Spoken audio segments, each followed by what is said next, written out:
Hello बच्चों, कैसे हैं आप सब। I hope you all are fine. बच्चों, अभी हम लोग हमारे नेक्स्ट पार्ट पे जा रहे हैं जिसको हम लोग कहते हैं कॉलिगेटिव प्रॉपर्टीज ऑफ और इलेक्ट्रोलाइट्स।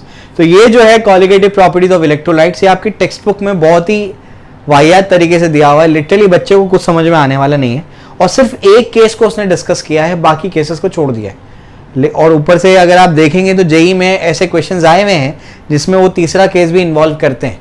तो अगर आपको एंट्रेंस के लिए पढ़ना है तो उसको आपको थोड़ा सा क्या करना पड़ेगा, डिटेल में पढ़ना पड़ेगा।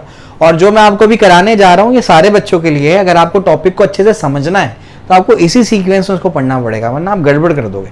बहुत टाइम लग गया, मेरा तो एकदम दिमाग खराब हो गया इसके ऊपर। बहुत टाइम लग गया उसमें मुझे नोट्स बनाते हुए, बहुत सारी चीज़ें मुझे।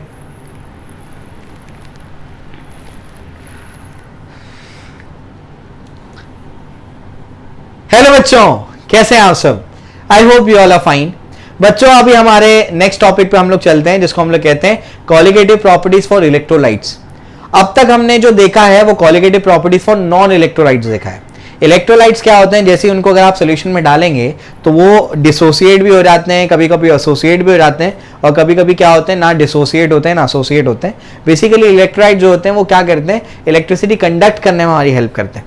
ठीक है, तो ये जो टॉपिक है आपकी टेक्स्ट बुक में प्रॉपरली एक्सप्लेन नहीं किया गया है। मुझे तो बहुत ही वाहियात लगा है टॉपिक आपकी टेक्स्ट बुक का। एक ही केस को उन लोगों ने डिस्कस किया है, बाकी केसेस को छोड़ दिया है। तो बहुत मुझे वक्त लग गया क्योंकि मैं अलग अलग पार्ट से नोट्स बनाता हूँ, एनसीईआरटी भी लेता हूँ, आपका स्टेट बोर्ड भी लेता हूँ और स्टैंडर्ड रेफरेंसेस लेता हूँ, उसके बाद आपके नोट्स बना करके देता हूँ। तो प्रॉपर सीक्वेंस नहीं बन पा रहा था जो आपकी टेक्स्ट बुक में जैसे दिया हुआ है। तो अल्टीमेटली बना लिया उसका सीक्वेंस मैंने, इसीलिए थोड़ा सा वक्त लग गया मुझे। लेकिन मैं आपको समझाने की कोशिश करूंगा कि आपको पूरी तरीके से ये समझ में आ जाए। ठीक है, आइए।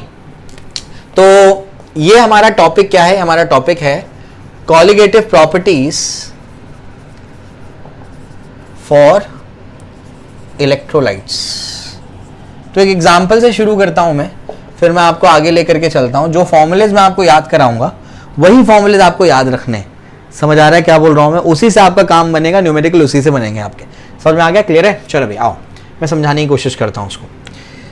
आपको एक चीज पता है कि कॉलिगेटिव प्रॉपर्टीज बच्चों क्या होती हैं।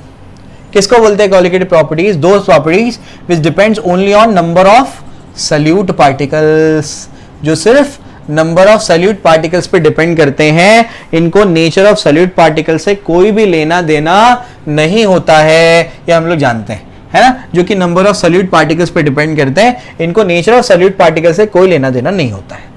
इलेक्ट्रोलाइट, ये अगर हम लोग क्या करते हैं, सोल्यूशन में डालेंगे तो इलेक्ट्रिसिटी कंडक्ट करवाने में हमारी हेल्प करते हैं। ठीक है, चलो भाई। तो आपका जो ये है कॉलिगेटिव प्रॉपर्टीज है, इसको समझने की कोशिश करते हैं। आओ, यहां पर इलेक्ट्रोलाइट्स के लिए क्या चेंजेस आ रहे हैं वो आपको समझाता हूं मैं। अब तक जो हमने पढ़ा वो नॉन इलेक्ट्रोलाइट्स के लिए पढ़ा। किसके लिए पढ़ा था? नॉन इलेक्ट्रोलाइट्स के लिए पढ़ा था। नॉन इलेक्ट्रोलाइट्स यानी जैसे आपका यूरिया हो गया, ग्लूकोज हो गया, आपका सुक्रोज हो गया, ये सब नॉन इलेक्ट्रोलाइट्स होते हैं। समझ आया, क्लियर है। तो ये सब नॉन इलेक्ट्रोलाइट्स है। अब ध्यान से सुनिएगा मैं क्या कह रहा हूं आपसे। आपने कंटेनर लिया, कंटेनर में आपने 1 किलोग्राम वाटर ले लिया और इसके अंदर आपने क्या कर दिया, 60 ग्राम यूरिया को ऐड कर दिया। समझे? चलो भाई, अपने को समझ रहा है। कंटेनर 1 बोलते हैं इसको। फिर आपने क्या कर दिया, दूसरा कंटेनर लिया बच्चों, दूसरा कंटेनर आपने लिया और दूसरा कंटेनर लेने के बाद क्या होगा, दूसरा कंटेनर आप क्या करते हैं, लेते हैं और उसमें फिर से 1 किलोग्राम आप पानी ले लेते हैं, 1 किलो पानी, और उसमें आप क्या करते हैं, 180 ग्राम ग्लूकोज डाल देते हैं, 180 ग्राम। ठीक है, इसको बोलते हैं कंटेनर 2। फिर आप क्या करते हो, एक तीसरा कंटेनर लेते हो, तीसरा कंटेनर में फिर से क्या करते हो, आप 1 किलोग्राम वाटर ले लेते हो और इसमें जो है आप क्या करते हो, 58.8 ग्राम क्या करते हो, NaCl डाल देते हो। NaCl यानी आपका नमक, ये आपका तीसरा क्या हो गया, कंटेनर हो गया। समझ आ रहा है क्या बोल रहा हूं मैं, क्लियर है। आप कोई भी कॉलिगेटिव प्रॉपर्टी ले लो, जैसे मैं ले लेता हूं आपका ऑस्मोटिक प्रेशर, क्या ले लेता हूं आपको, ऑस्मोटिक प्रेशर ले लेता हूं। तो पहले इसको समझने की कोशिश करो कि हो क्या रहा है। ये यूरिया डाला, नंबर ऑफ मोल्स क्या होंगे, 60, given mass upon molar mass 60 होता है, तो नंबर ऑफ मोल्स कितने, 1। समझ में आ गया। 1 मोल इसका और 1 किलोग्राम वाटर, समझ में आ गया। इसका मोल निकालो, मोल क्या होगा, वो 180, और मास कितना है, 180, मोलार मास कितना है, 180। इसका भी नंबर ऑफ मोल्स कितना है, 1, और वाटर कितना है, 1 किलोग्राम। यानी जितने पार्टिकल इसमें है उतने पार्टिकल इसमें है। नंबर ऑफ सॉलिड पार्टिकल दोनों में सेम है। इसमें भी सॉलिड पार्टिकल 1, इसमें भी सॉलिड पार्टिकल 1। समझ में आ गया, 1 मोल 1 मोल। इसका क्या होगा, वही कहानी, mass upon molar mass, 58.8 gram divide by 50, mass upon molar mass cancel होगा, कितना होगा 1 मोल। समझ आ रहा है क्या बोल रहा हूं मैं? अब क्या, तो तीनों में जो नंबर ऑफ सॉल्यूट पार्टिकल है वो सेम है। तो number of solute particle in 1 equals to number of solute particle in 2, it is equals to number of solute particles in 3। समझ आ गया, तीनों में जो नंबर ऑफ सॉल्यूट पार्टिकल्स है वो क्या है, सेम है। कॉलिगेटिव प्रॉपर्टीज कौन सी प्रॉपर्टीज होती है, जो नंबर ऑफ सॉल्यूट पार्टिकल्स पे डिपेंड करती है, नेचर ऑफ सॉल्यूट पार्टिकल पे डिपेंड नहीं करती। कितना डाला है इस पे डिपेंड करता है, क्या डाला है इस पे डिपेंड नहीं करता। यूरिया डाला है, ग्लूकोज डाला है, NaCl डाला है, इस पे डिपेंड नहीं करता। कितना डाला है यूरिया, कितना ग्लूकोज, कितना NaCl, इस पे डिपेंड करता है। हमको तो यही पता है अब तक का। तो तीनों के नंबर ऑफ सॉल्यूट पार्टिकल्स क्या है, सेम है। तो अगर तीनों का मान लो हम लोग ऑस्मोटिक प्रेशर निकालते हैं, तो इसका ऑस्मोटिक प्रेशर π1 आया, इसका ऑस्मोटिक प्रेशर π2 आया और इसका ऑस्मोटिक प्रेशर π3 आया। समझ में आ गया, तीनों का ऑस्मोटिक प्रेशर अपन ने निकाला। समझ आ गया, या RLVP निकाला या कुछ भी निकाला, समझ में आ रहा है, चारों में से कोई भी कॉलिगेटिव प्रॉपर्टी निकाला। तो अगर चारों का नंबर ऑफ सॉल्यूट तीनों का number of solute particle same है, तो तीनों की कॉलिगेटिव प्रॉपर्टी भी सेम आनी चाहिए, क्योंकि colligative property depends only on number of solute particle. तो होना ये चाहिए कि ये इक्वल्स टू ये और ये इक्वल्स टू ये आना चाहिए। लेकिन ये हमारा क्या है, ये हमारा थ्योरेटिकल ऑब्जर्वेशन। हम ये थ्योरेटिकल सोच रहे हैं, हमने क्या कर दिया, थ्योरेटिकल सोचा। हमारा थ्योरेटिकल ऑब्जर्वेशन ये था। समझ आ रहा है क्या बोल रहा हूं मैं, थियोरेटिकल ऑब्जर्वेशन ये था। समझ में आ गया, हमने थ्योरेटिकली ऐसा सोचा। लेकिन जब हमने क्या कर दिया, यानी थ्योरेटिकली ऐसा हमने सोचा कि ये तीनों के तीनों का ऑस्मोटिक प्रेशर सेम आना चाहिए, लेकिन जब हमने एक्सपेरिमेंट करके देखा तो π1 equals to π2 is not equal to π3। ये आपका ऑब्जर्व्ड आया, ऑब्जर्व्ड कॉलिगेटिव प्रॉपर्टी, ये थ्योरेटिकल कॉलिगेटिव प्रॉपर्टी। समझ आ रहा है क्या बोल रहा हूं मैं? यानी क्या, आपको यहां से ये समझ में आ गया कि आपने तीनों में नंबर ऑफ सॉल्यूट पार्टिकल तो सेम लिए, लेकिन और तीनों की फिर कॉलिगेटिव प्रॉपर्टी सेम आनी चाहिए। तो इन दोनों की कॉलिगेटिव प्रॉपर्टी सेम आ रही है, लेकिन इसकी नहीं आ रही, इसका ऑस्मोटिक प्रेशर कुछ और आ रहा है। ये क्या फंडा यार, तीनों का एक मोल ही डाला। तो फिर हमने ऑब्जर्व करना शुरू किया कि तीनों में फर्क क्या है। तो जब हमने देखा तो यूरिया और ग्लूकोज जो है ये नॉन इलेक्ट्रोलाइट्स हैं। क्या है ये, नॉन इलेक्ट्रोलाइट्स, जबकि NaCl जो है ये एक इलेक्ट्रोलाइट है, ये इलेक्ट्रिसिटी कंडक्ट करवा सकता है। समझ आ रहा है क्या बोल रहा हूं मैं? तो अपने को समझ में आया कि इलेक्ट्रोलाइट तो धोखेबाज है। इलेक्ट्रोलाइट जो है हमारे डेफिनेशन को ओबे नहीं कर रहा है, इलेक्ट्रोलाइट गड़बड़ कर रहा है। अब क्या गड़बड़ कर रहा है वो मैं आपको समझाऊंगा। वो क्या है कि यहां पर हो क्या रहा है, शॉर्ट में भी समझाता हूं। जब NaCl का मान लो आपने 10 NaCl के मॉलिक्यूल डाले, तो अंदर जाके क्या होता पता है, NaCl टूट जाता है Na+ और Cl- में। तो 10 डाले थे तो 10 NaCl हो गए और 10 Cl- हो गए, तो अंदर जाकर के सॉल्यूट पार्टिकल कितने हो गए, 20 हो गए। सॉल्यूट पार्टिकल चेंज हो गए। तो हम ये सोच रहे थे कि अगर इसका ऑस्मोटिक प्रेशर 3 है, इसका भी 3 है, तो इसका भी 3 आना चाहिए। समझ आ रहा है क्या बोल रहा हूं मैं? या फिर ऐसे मानो तुम लोग, इसका मान लो इसका 5 है, इसका 5 है, इसका भी 5 आना चाहिए। लेकिन हमने देखा कि जब एक्सपेरिमेंट किया तो ये 5 आया, ये 5 आया, ये 10 आ गया। समझ आ रहा है क्या बोल रहा हूं मैं? ये 5 आया, ये 5 आया, वो 10 आ गया। क्यों? क्योंकि उसमें number of solute particle double हो गए, तो कॉलिगेटिव प्रॉपर्टी भी एग्जैक्टली डबल हो गई। समझ आ रहा है? क्योंकि अंदर जाकर के वो टूट गया। तो हमने 10 डाले थे, तो 10 में 10 से क्या हो गया, वो 10 से 20 बन गया टूट करके। समझ आ गया? तो नंबर ऑफ सॉलिड पार्टिकल बढ़ गए। यही तुमको समझना है, यही सिर्फ तुम्हारी टेक्स्ट बुक में कवर किया हुआ है, सिर्फ यही कवर किया हुआ है। समझ आ गया? तो अब समझ आ रहा है कि ये क्यों अलग बता रहा है, क्योंकि अंदर जाने के बाद क्या करता है, अंदर जाने के बाद ये अपना रंग दिखाना शुरू कर देता है। अंदर जाने के बाद वो तो बेचारे नहीं टूटे, जैसा भेजे थे वैसे ही अंदर थे, लेकिन ये अंदर जाने के बाद भाई टूट गए, और टूटने का नंबर ऑफ सॉलिड पार्टिकल बढ़ गए। सॉलिड पार्टिकल बढ़ गए तो कॉलिगेटिव प्रॉपर्टी तो सॉलिड पार्टिकल पे डिपेंड करता है, मतलब कॉलिगेटिव प्रॉपर्टी इसकी बढ़ गई, जो 5 आना चाहिए था वो 10 आना शुरू हो गया। समझ आया? ये फंडा है इसके पीछे का। अब जो है ये एक ही केस डिस्कस किया हुआ है, इसको बोलते हैं अंदर जाकर के क्या हुआ, टूटा ना, तो इसको बोलते हैं डिसोसिएशन। क्या बोलते हैं इसको? डिसोसिएशन। सिर्फ डिसोसिएशन डिस्कस किया है, या फिर आपकी बुक में एक और वर्ड इस्तेमाल किया है, आयोनाइजेशन। महाराष्ट्र स्टेट बोर्ड की टेक्स्ट बुक में क्या इस्तेमाल किया है, आयोनाइजेशन। समझ आया, क्लियर है। अब क्या, अब तो अब हमको ये समझ में आ रहा है कि जो कॉलिगेटिव प्रॉपर्टीज हमने अब तक पढ़ी नॉन इलेक्ट्रोलाइट्स के लिए, वो यहां पर अप्लाई नहीं हो रही, उसको मैं कुछ करेक्शन करना पड़ेगा। तो उसमें करेक्शन किसने किया, उसमें करेक्शन हुआ, उसमें करेक्शन बेसिकली किसने किया, वेंट हॉफ ने किया, जिसको कहा जाता है van't Hoff factor.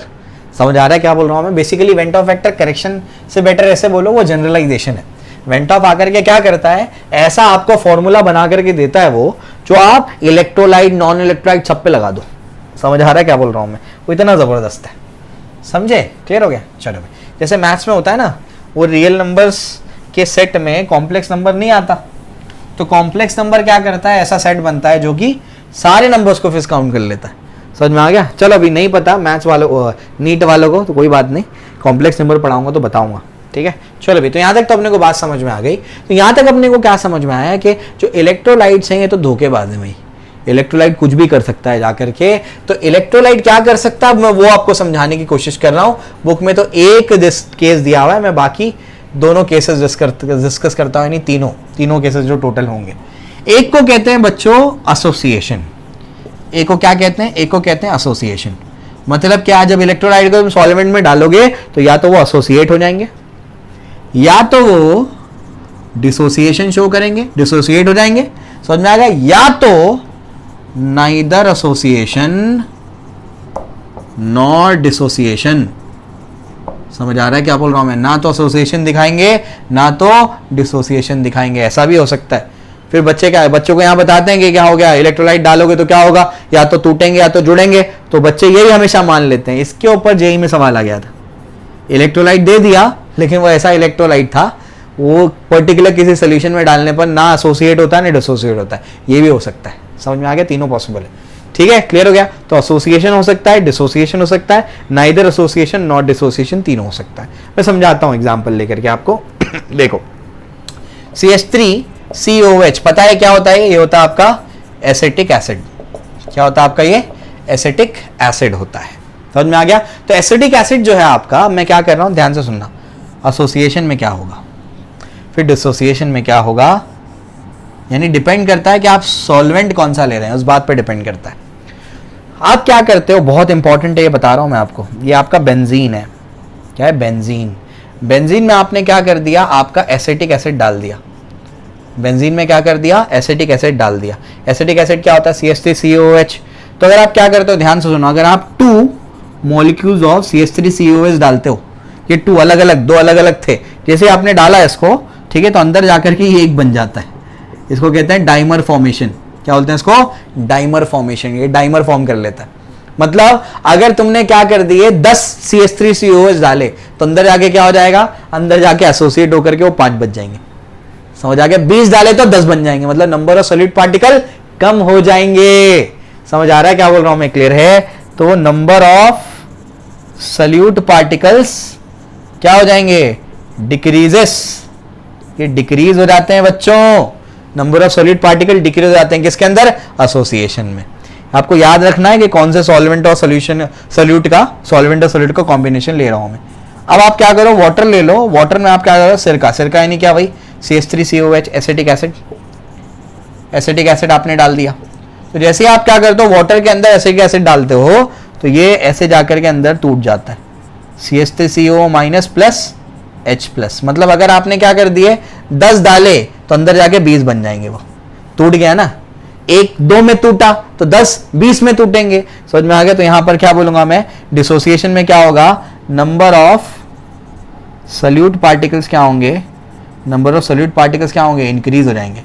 Number of solid particle increase होंगे मतलब कॉलिगेटिव प्रॉपर्टी इंक्रीज होगी। Number of solid particle decrease होंगे मतलब कॉलिगेटिव प्रॉपर्टी डिक्रीज होगी। समझ में आ गया। अब ये तीसरा केस, जेई वाला केस, आप अगर बेंजोइक एसिड ले लेते हो, बेंजोइक एसिड में अगर आपने क्या कर दिया, बेंजोइक एसिड में अगर आपने एसिटिक एसिड डाला बच्चों, बेंजोइक एसिड में अगर आपने एसिटिक एसिड डाला, अगर आपने 10 डाला ना तो 10 ही रहता है, ना एसोसिएट होते हैं ना डिसोसिएट होते हैं। यानी number of solute particles remain same, solute particles remain same. अगर number of solid particle same होंगे तो कॉलिगेटिव प्रॉपर्टी भी सेम होगी। समझ आया? क्लियर है? तो ये चीज आपको याद रखनी है कि जब क्या करोगे तुम इलेक्ट्रोलाइट को ऐड करोगे किसके अंदर, सॉल्वेंट के अंदर, तो वो एसोसिएशन भी बता सकते हैं, डिसोसिएशन भी बता सकते हैं, और तीसरा नाइदर एसोसिएशन नॉट डिसोसिएशन भी बता सकते हैं। इसमें पहला वाला बहुत ज्यादा इंपॉर्टेंट है बच्चों, समझ में आ गया? इसमें सिर्फ एसिडिक एसिडिक क्यों, आप बेंजीन वाले केस में कोई भी कार्बोक्सिलिक एसिड ले लो, अल्कोहल ले लो, वैसे ही होगा, डाइमर फॉर्मेशन होगा उसके अंदर। समझ आया? क्लियर है? तो ये चीज आपको याद रखनी है। क्लियर हो गया? ठीक है ना? चलो भैया अपने को समझ में आ गया। ये चीज याद रखना कि एसोसिएशन में नंबर ऑफ सॉलिड पार्टिकल कम हो जाएंगे, डिक्रीज हो जाएंगे, डिसोसिएशन में बढ़ जाएंगे, टूट रहा है तो बढ़ जाएंगे, मिल रहा है तो कम हो जाएंगे, यहाँ पर ना बढ़ेंगे ना घटेंगे। उसी हिसाब से कॉलिगेटिव प्रॉपर्टी क्या होगी उसकी, वेरी होगी। बढ़ेंगे तो कॉलिगेटिव प्रॉपर्टी बढ़ेगी। समझ में आ गया? कॉलिगेटिव प्रॉपर्टी बढ़ेगी मतलब ऑस्मोटिक प्रेशर बढ़ेगा, कम होंगे तो ऑस्मोटिक प्रेशर कम होगा, या फिर आपका एलिवेशन बॉइलिंग पॉइंट बढ़ेगा, या फिर डिप्रेशन फ्रीइंग पॉइंट कम होगा, वैसे उस हिसाब से ऐसे वेरी करेगा वो। ठीक है? चलो ये भी तुमको बता दिया मैंने। अब जो है आपको एक चीज याद रखनी है कि जैसे आपके पास कोई मान लीजिए कि आपके पास ये कॉलिगेटिव प्रॉपर्टी है, ये क्या है आपका, elevation in boiling point, elevation in boiling point है ना। इसको क्या लिख सकते हैं अपन, बताओ जरा, क्या लिख सकते हो उसको, पता है ना क्या है, क्या लिख सकते हो? इसको लिख सकते हो TB नॉट माइनस TB, या TB माइनस TB नॉट, उल्टा लिख दिया, TB माइनस T नॉट भी, ये होगा ना आपका। ठीक है? क्योंकि क्या हो जाता है, और बॉइलिंग पॉइंट में क्या होता है, एलिवेशन होता है, ये अपने को पता है। ठीक है? कोई दिक्कत नहीं है, ये अपने को समझ में आता है। इसके बाद अब इसमें क्या होगा, ये जो चीज़ है इसको अपन रिलेट कर सकते हैं किससे, इसको अपन रिलेट कर सकते हैं किससे, आपके मोलार मास ऑफ सॉल्यूट से। वो बताता हूँ कैसे रिलेट करना है। अभी पहले क्या करते हैं, मैं आपको आई का फैक्टर समझा देता हूँ, उससे शायद आपको समझ में आ जाए। एक चीज फिलहाल अभी याद कर लो कि कॉलिगेटिव प्रॉपर्टीज जो होती है वो इनवर्सली प्रोपोर्शनल टू क्या होती है, मोलार मास ऑफ सॉल्यूट होती है। याद कर लो उसको, बहुत इंपॉर्टेंट चीज है। Colligative properties inversely proportional to क्या होती है, मोलार मास ऑफ सॉल्यूट होती है। मैं प्रूफ भी कर दूंगा उसको, अभी फिलहाल याद रखना है। तो रिमेंबर क्या बोल रहा हूं मैं, colligative properties inversely proportional to क्या होती है, मोलार मास ऑफ सॉल्यूट। अब क्या, अब हमारे मुद्दे पे आ रहे हैं हम लोग, क्योंकि अभी ये काम आने वाला है, वेंट हॉफ फैक्टर। ठीक है? वेंट ऑफ फैक्टर क्या करता है, ये अपने को हेल्प करेगा इलेक्ट्रोलाइट्स पे कॉलिगेटिव प्रॉपर्टी जो फॉर्मूला हम लोगों ने पढ़े वो लगाने में। ठीक है ना? चलो भाई, यानी पूरा थ्योरी चेंज नहीं करना है, आपको बस एक फैक्टर को इंट्रोड्यूस करना है जो क्या करेगा, आपके लिए पूरा काम करके दे देगा। ठीक है? चलो भाई मैं आपको समझाता हूं।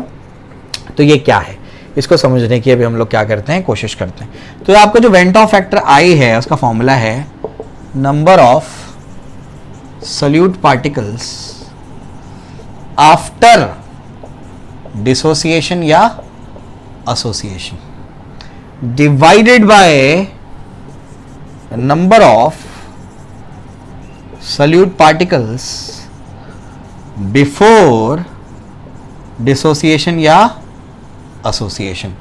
समझ आ रहा है क्या बोल रहा हूं मैं? तो number of solute particles after dissociation या association divided by number of solute particles before dissociation या एसोसिएशन। समझ में आ गया? ये आपका क्या है, फॉर्मूला है किसका, आय का। याद रखेंगे आप लोग ये चीज को। ठीक है? चलो भैया अपने को समझ में आ रहा है। अब क्या, इससे मैं कुछ चीजें डिराइव करके आपको दूंगा, फिर मैं इसके बाद दूसरा फॉर्मूला बताऊंगा, उसके बाद मैं तीसरा फॉर्मूला बताऊंगा। ये सब याद रखना है आपको। ठीक है? चलो भाई पहले मैं ये वाले फॉर्मूले से कुछ डिराइव करके देता हूं तुम लोग।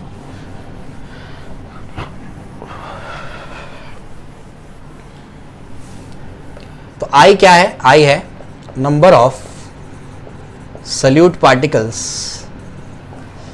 आफ्टर डिसोसिएशन या एसोसिएशन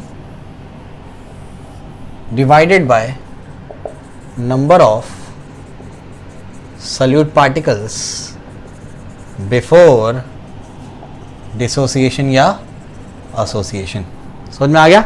चलो भाई, इससे जो है आय का जो वैल्यू है बच्चों, आय का वैल्यू जो है वो या तो 1 के इक्वल हो सकता है, या तो 1 के नॉट इक्वल हो सकता है। दो ही पॉसिबिलिटी बनेगी, या तो 1 के इक्वल है या तो 1 के इक्वल नहीं है। देखो इंपॉर्टेंट है, एमसीक्यू इसके लिए बता रहा हूं। 1 के इक्वल कब होगी, 1 के इक्वल तब होगी when electrolytes neither associate nor dissociate।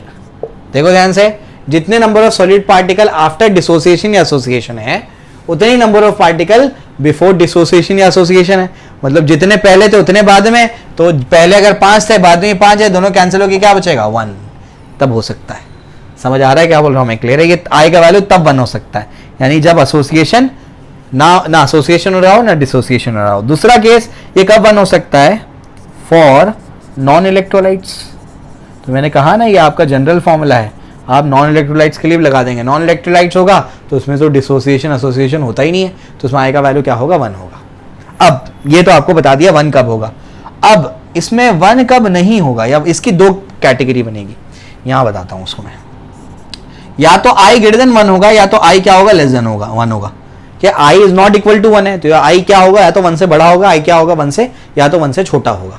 समझ में आ गया? 1 से बड़ा कब होगा? जब न्यूमरेटर बड़ा होगा। समझ आ रहा है क्या बोल रहा हूं मैं? जब न्यूमरेटर बड़ा होगा, समझे, number of solute particle after is greater. समझ आ रहा है क्या बोल रहा हूं मैं? और जब डिनोमिनेटर छोटा होगा तब 1 से बड़ा होगा। समझ में आ गया? बाद में कब बढ़ेगा? बाद में कब बढ़ेगा? एसोसिएशन में, एसोसिएशन में तो कम हो जाएगा, 10 भेजेंगे 5 हो जाएगा। समझ आया? डिसोसिएशन में 10 भेजोगे 20 हो जाएगा। यानी 1 से आई का वैल्यू 1 से बड़ा कब होगा? जब न्यूमरेटर बड़ा होगा। समझ में आ गया? यानी आफ्टर वाले में कब बड़ा होगा? आफ्टर कब होगा? डिसोसिएशन में ही हो सकता है वो, क्योंकि डिसोसिएशन में होगा क्या होगा? आप सॉल्यूट को डालो, वो टूट जाएगा, नंबर ऑफ पार्टिकल बढ़ जाएंगे, तो न्यूमरेटर बड़ा हो जाएगा। 1 से लेस कब होगा? जब डिनोमिनेटर बड़ा होगा। डिनोमिनेटर मतलब पहले नंबर ऑफ पार्टिकल ज्यादा थे, बाद में कम हो गए। ये कब हो सकता है? सिर्फ एसोसिएशन में हो सकता है। तो जब एमसीक्यू करोगे इसमें काम आएगा कि आई का वैल्यू 1 से बड़ा कब होगा? डिसोसिएशन में। 1 से कम कब होगा? एसोसिएशन में होगा। समझ आया? क्लियर है? तो ये चीज आपको याद रखनी है। आई के वैल्यू के बारे में भी आपको समझा दिया मैंने, तो ये चीज अब हो गई। अब ये समझाने के लिए ये पहला फॉर्मूला दिया तुमको मैंने। अब क्या? अब दूसरी चीज समझानी मुझे तुमको। दूसरा फॉर्मूले पे आते हैं आई के। आई का दूसरा फॉर्मूला होता है abnormal colligative property divide by normal colligative property. जब आप रेफरेंसेस पढ़ोगे तो उसमें लिखा होता है कॉलिगेटिव प्रॉपर्टीज ऑफ इलेक्ट्रोलाइट्स को एबनॉर्मल कॉलिगेटिव प्रॉपर्टी, और नॉन इलेक्ट्रोलाइट्स की कॉलिगेटिव प्रॉपर्टी को बोलते हैं नॉर्मल कॉलिगेटिव प्रॉपर्टी। समझ में आ गया? तो ये चीज इसलिए बता रहा हूं, नए टर्म्स तुमको पता होने चाहिए। एबनॉर्मल कॉलिगेटिव प्रॉपर्टी मतलब colligative properties of electrolytes divided by normal colligative property का मतलब colligative properties of non electrolytes. समझ आ रहा है क्या बोल रहा हूं मैं? तो आई का फॉर्मूला क्या बना? Colligative properties of electrolytes divided by colligative properties of non electrolyte for same concentration. याद रखना, कॉन्सेंट्रेशन सेम होना चाहिए। समझ में आ गया? क्लियर है? वो नीचे लिखना है एक्चुअल इसका फॉर्मूला, ये आपको याद रखना है। तो पहला तो याद रखना है, और पहले फॉर्मूले से क्या कंक्लूजन निकाल के दिया वो तुमको बता दिया मैंने। अब दूसरा फॉर्मूला क्या करना है? दूसरा फॉर्मूला भी तुमको याद रखना है कि abnormal colligative property divide by normal colligative property, और जो कॉलिगेटिव प्रॉपर्टी ऑफ इलेक्ट्रोलाइट्स है उसी को बोलते हैं एबनॉर्मल कॉलिगेटिव प्रॉपर्टी, और जो colligative properties of non electrolytes है उसको बोलते हैं नॉर्मल कॉलिगेटिव प्रॉपर्टी। अब सुनो ध्यान से मैं क्या बोल रहा हूं। अब मैं ये लिखना चाहता हूं इसका फॉर्मूला, तो क्या होगा? ये चीज आई के साथ मल्टीप्लाई हो जाएगी, तो देयरफॉर क्या आ जाएगा? कॉलिगेटिव प्रॉपर्टीज ऑफ इलेक्ट्रोलाइट्स क्या होगा? सॉरी, हाँ, colligative properties of electrolytes is I into colligative properties of non electrolytes. समझे क्या किया? क्या किया? इसको यहीं रखा, इसको वहां भेज दिया। तो colligative properties of electrolyte is equal to I into colligative properties of non electrolytes. Very important, book में जो फॉर्मूले दिए हैं वो इससे आएंगे अभी। समझे? समझ में नहीं आते देख करके क्या है, अभी समझाता हूं क्या चीज है। क्लियर हो गया? समझ में आ गया? तो ये फॉर्मूलेज आपको अलग अलग दे रहा हूं, तो कोई भी एडवांस लेवल का प्रॉब्लम भी नहीं अटकेगा, फॉर्मूलेज अगर प्रॉपर्ली अच्छे से पता है तो। ठीक है? तो ऊपर का भी रब कर देता हूं, उससे कंक्लूजन निकाल के दे दिए। अब दूसरा फॉर्मूला बता दिया, अब तीसरा फॉर्मूला भी बताऊंगा, आऊंगा उस पर मैं भी।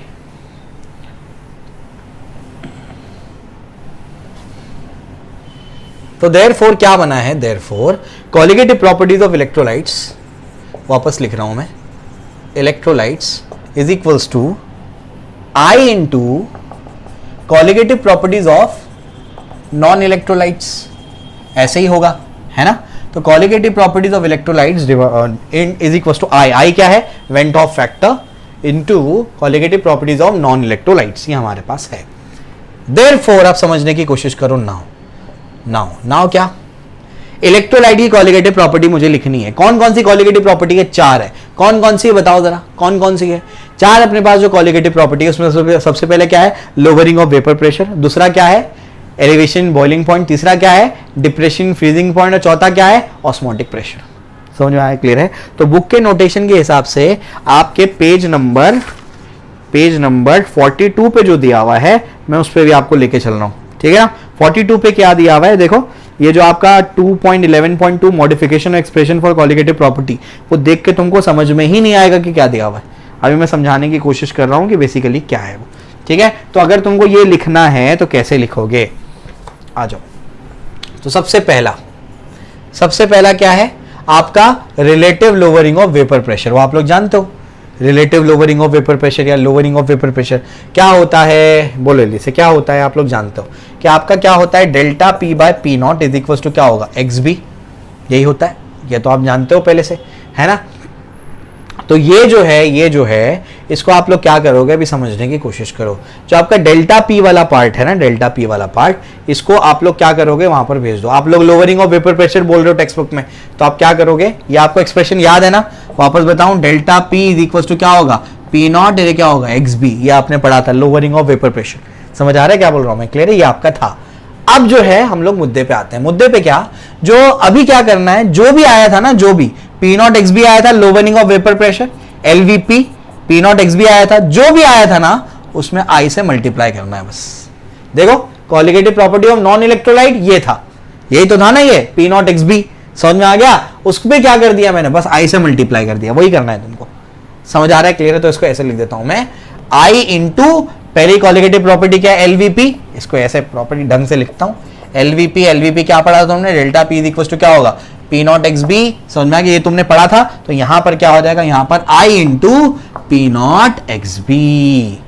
समझ आ रहा है क्या बोल रहा हूं मैं, क्लियर है। और एक्स बी यानी क्या, तुम्हारा number of moles of solute divide by क्या होगा, पता है ना तुमको, ठीक है ना। तो तुम लिख देना, ठीक है। उसको फिर मैं बताने बताने में टाइम वेस्ट नहीं करता हूं। सेकंड क्या, सेकंड तुम्हारा क्या है, डेल्टा टी, डेल्टा आपका डेल्टा टीबी, इसका क्या करोगे, डेल्टा टीबी का क्या फॉर्मूला था इसका, डेल्टा टीबी का बहुत आसान है। क्या फॉर्मूला अपने पास डेल्टा टीबी का, उसका फॉर्मूला अपने पास क्या, के बी इंटू एम, क्या फॉर्मूला है, के बी इंटू एम। तो ये आपका क्या है, एलिवेशन इन बॉइलिंग पॉइंट। तो डेल्टा टीबी का फॉर्मूला क्या है, डेल्टा टीबी का फॉर्मूला है के बी इंटू एम, ये फॉर्मूला था। इसमें क्या करना है, बस आई इंटू के बी इंटू एम, यानी जो भी प्रॉपर्टी है नॉन इलेक्ट्रोलाइट की उसमें आई से मल्टीप्लाई कर दो। समझ में आ गया। तीसरा क्या है, डिप्रेशन इन फ्रीजिंग पॉइंट, समझ में आ गया। बताओ क्या होगा, डेल्टा टी एफ, जल्दी बोलो, आई इंटू क्या होगा, के एफ इंटू एम, समझ में आ गया। चौथा क्या है, ऑस्मोटिक प्रेशर, ऑस्मोटिक प्रेशर का बताओ जल्दी से क्या है, ऑस्मोटिक प्रेशर क्या है, ऑस्मोटिक प्रेशर, ऑस्मोटिक प्रेशर होता है आपका पाई, क्या होता है वो बोला मैंने, एम आर टी, उसमें क्या करोगे, आई से मल्टीप्लाई कर दोगे। समझ आया, क्लियर है। तो इस तरीके से ये सब आ गया। सब में बाकी क्या है, मोलालिटी एक्स बी, इधर एम मोलालिटी और यहाँ पर एम, ये सब वैल्यू को क्या कर दिया उसमें पुट किया है। तो आप वो कर सकते हो। मैं आपको बेसिक फंडा समझाना चाह रहा हूँ कि कॉलिगेटिव प्रॉपर्टीज ऑफ इलेक्ट्रोलाइट्स क्या होगा, i into colligative properties of non electrolytes. समझ में आया, क्लियर है। तो ये यूज करके उसने फॉर्मूलेस को लिखा हुआ है। आई होप आपको समझ में आया होगा। अगर कोई भी कंफ्यूजन है तो कमेंट सेक्शन में बताना मुझे, ठीक है। क्लियर हो गया। इसलिए मैंने कहा था ना, बहुत अजीब तरीके से दिया हुआ है, प्रॉपर्ली कुछ भी एक्सप्लेन नहीं किया है। अब चलो आगे चलते हैं। आगे क्या है, ये भी हो गया, दूसरा फॉर्मूला भी बता दिया मैंने, बता दिया कि क्या करना है। अगर तुमको इलेक्ट्रोलाइट की निकालना है तो क्या करो, आई इंटू क्या कर दो, colligative property of non electrolyte से मल्टीप्लाई कर दो। आई से मल्टीप्लाई करने पर वो नॉन इलेक्ट्रोलाइट के लिए कन्वर्ट हो जाएगा, ठीक है। चलो आ जाओ, अब आएगा तीसरा फॉर्मूला। अभी क्या फॉर्मूला पढ़ा, abnormal colligative property divide by normal colligative property. And एक चीज बताई मैंने आपको कि colligative properties inversely proportional to क्या होता है, मोलार मास ऑफ क्या होता है, सल्यूट होता है। क्या होता है, मोलार मास ऑफ सल्यूट। तो therefore I is equals to क्या होगा, एबनॉर्मल कॉलिगेटिव प्रॉपर्टी है ना, ये जो है आपका मोलार मास ऑफ सल्यूट है। तो अगर ये यहां पर एबनॉर्मल है तो उसका उल्टा यहां पर क्या होगा, molar mass of in normal case. समझ में आ गया। और यहां पर क्या हो जाएगा, उल्टा है ना, ऑबनॉर्मल। देखो कॉलिगेटिव प्रॉपर्टी से इनवर्सली प्रोपोर्शनल है, तो यहाँ ऊपर एबनॉर्मल आ रहा है तो नीचे यहाँ पर नॉर्मल, ऊपर नॉर्मल आएगा और नीचे नॉर्मल आ रहा है तो यहाँ पर मोलार मास इन एबनॉर्मल वाला केस।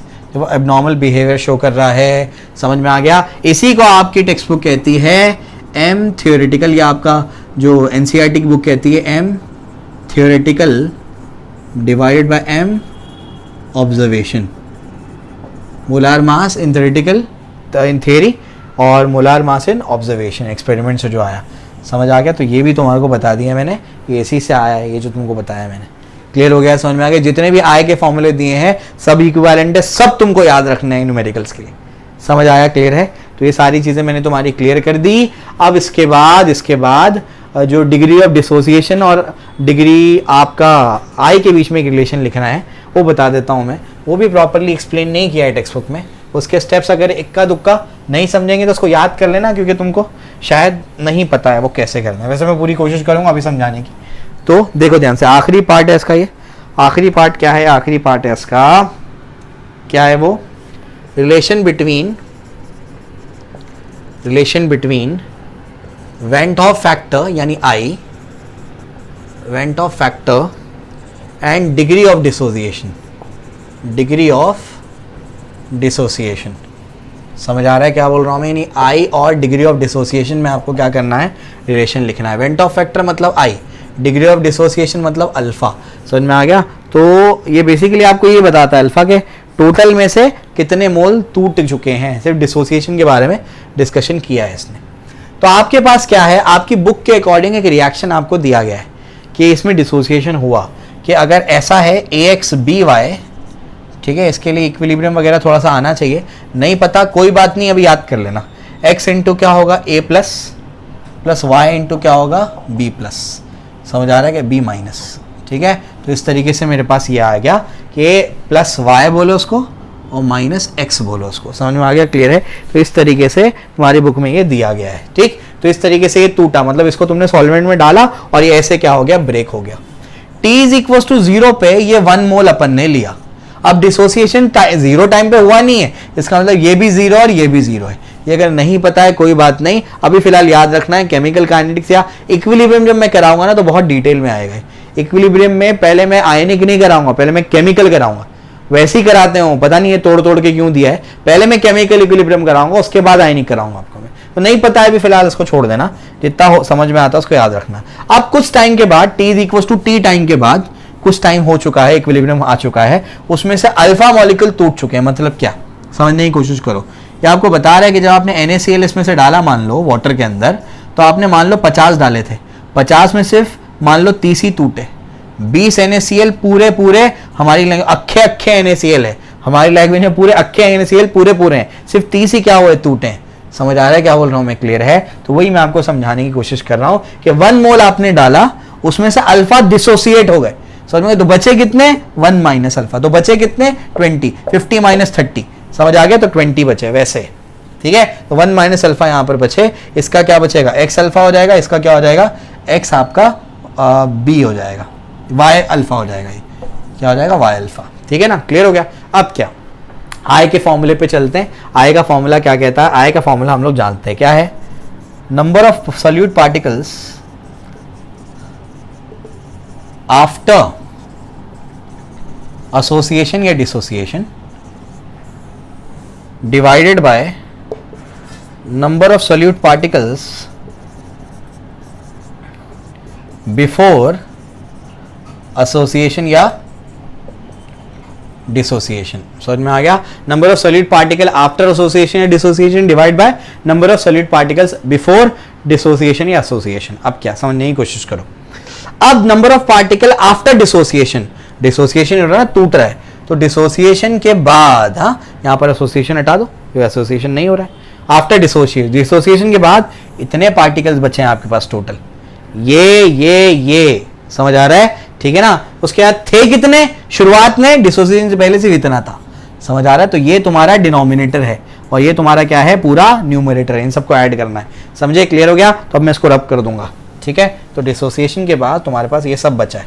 ठीक है, तो क्या हो जाएगा? Therefore I is equals to 1 minus alpha plus x alpha plus y alpha divided by 1। समझ में आ गया? तो डिसोसिएशन के बाद इतने बचे, डिसोसिएशन से पहले उतने थे, 1 मोल थे। समझ में आ गया? क्लियर है? तो ये तुम्हारा आ गया। ठीक है, चलो भाई मैं आपको कराते जा रहा हूँ, उसे डेरिवेशन याद हो जाएगा, स्कूल के एग्जाम के लिए इंपॉर्टेंट है, करना ये, ठीक है। तो देयरफॉर क्या हो जाएगा, therefore I is equals to क्या हो जाएगा, ये आपके पास क्या हो जाएगा 1 माइनस अल्फा प्लस यहाँ पर क्या करो अल्फा को कॉमन ले लो और क्या हो जाएगा x प्लस वाई, और 1 तो डिनोमिनेटर में है, समझ में आ गया। और x प्लस वाई क्या है, ये ax प्लस बी वाई जो होता है ना, ये आपको टोटल नंबर ऑफ मोल देता है बच्चों, तो n क्या होगा x प्लस वाई होता है, ax प्लस बी वाई है ऐसा है, तो n क्या होता है x प्लस वाई होता है, नहीं पता याद करना अभी फिलहाल इसको, ठीक है। इक्विलिब्रियम में सब समझ में आ जाएगा ये, ठीक है। बट हम लोग बोलेंगे x plus y is equal to क्या होता है, n होता है।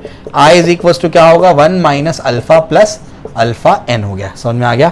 तो यहाँ से क्या कॉमन ले सकते हैं बताओ, प्लस अल्फा को कॉमन ले लिया और n माइनस 1 बच गया, समझ आया, क्लियर है। यहाँ से अल्फा को कॉमन लिया, प्लस था तो क्या हो गया n माइनस 1 बचा, ये आपका क्या हो गया i हो गया। तो i और अल्फा में रिलेशन मैंने लिख दिया, समझ आया, क्लियर है। यहाँ से अल्फा का भी फॉर्मूला लिखा जा सकता है, अल्फा कैसे लिखोगे, i माइ 1 को यहाँ भेजो, i minus 1 is equal to ये क्या आपका alpha into n minus 1, therefore alpha is equal to i minus 1 upon n minus 1, this is alpha, समझ में आ गया। तो दोनों इंपॉर्टेंट फॉर्मूले डिराइव करवा दिए मैंने, समझ आया, क्लियर है। नहीं समझा होगा तो एक दो बार रिवाइंड करके देखना, पूरी क्लैरिटी अगर नहीं आई होगी कोई बात नहीं, इक्विलिब्रियम में बहुत डिटेल में पढ़ाऊंगा, पहले आपको केमिकल पढ़ाऊंगा, बाद में आपको आयनिक पढ़ाऊंगा, समझ आ गया। मैंने पूरी कोशिश की आपको समझाने की, अगर कुछ नहीं समझा हो तो कमेंट सेक्शन में मुझे बताइए। ऐसे मैंने कहा ना ये बहुत अजीब तरीके से दिया था टेक्स्ट बुक में, तो मैंने अपने हिसाब से एक स्टाइल बनाया है इसका कि इस सीक्वेंस में समझाएंगे, शायद दिमाग में बैठेगा। कोशिश की है, नहीं समझे हो तो मुझे बताइए, मैं इसको और इम्प्रूव करने की कोशिश करूँगा। और जो टास्क होगा इस हफ्ते का हम लोगों ने मैक्सिमम टास्क कंप्लीट किया है, मैक्सिमम अल्हम्दुलिल्लाह, थोड़ा ही बहुत बच गया हमारा टास्क, हर हफ्ते हम लोग इंप्रूव करते जा रहे हैं। एक ऐसा भी टाइम आएगा जब हम लोग टास्क से ज़्यादा कंप्लीशन शुरू कर देंगे, तो अगले हफ्ते में तो यही होगा, हमारा ऑसिलेशन चलता रहेगा, यहाँ से 11th का इलेक्ट्रोस्टैटिक्स चलाते रहूँगा, यहाँ से 12th का ऑसिलेशन चलता रहेगा।